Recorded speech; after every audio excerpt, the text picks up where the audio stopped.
Hello everyone! Start off by taking some cutout wax paper and then cut it in the shape of a circle. Add some leaves on top, add some eyes, blush and a cute little mouth.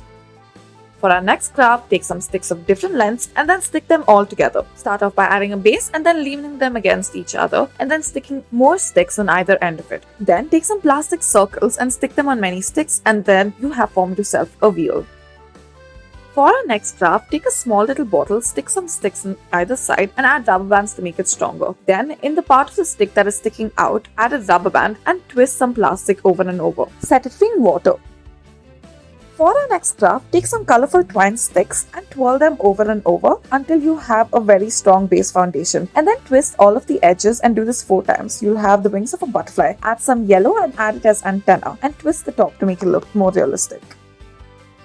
For our next craft, take a plastic bottle and cut it. Cut off the top and add a balloon at the top edge. Using that, add some powder inside and fill it into the balloon. Tie a strong knot at the top of the balloon. Add cute expressions to make a balloon squeeze toy.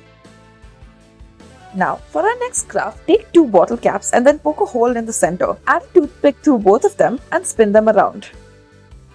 For our next craft, take a straw that's bendable and then cut out the edge really narrowly until the bendable edge. There, cut out the circles to make holes in each of them and then cut off the edges as well, some of them. Tips of the circular edges in black and then add a straw through the entire thing. And now you have a movable worm.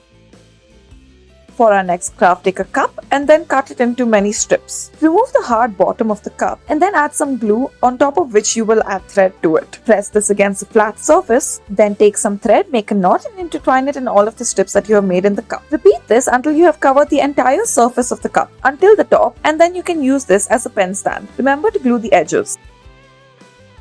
For our next craft, start off by cutting out the outer edge of the mask and then taking out the layers and taking only the inside layer of the mask. Draw blue checks all over the mask inner layer and then use another layer and stitch it up as such. Repeat this process in order to make it longer and then invert it so that the checks are on the outside. Put some elastic through and you have a cute little scrunchie.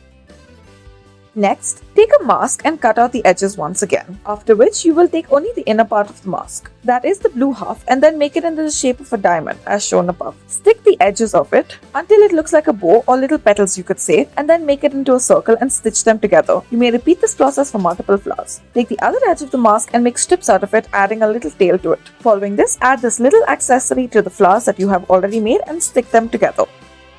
For our next craft, take a balloon and attach it to one end of a cutout bottle, add some powder in it and tie a strong knot outside. Wrap up the top knot with a cute little bow and add facial expressions on the balloon.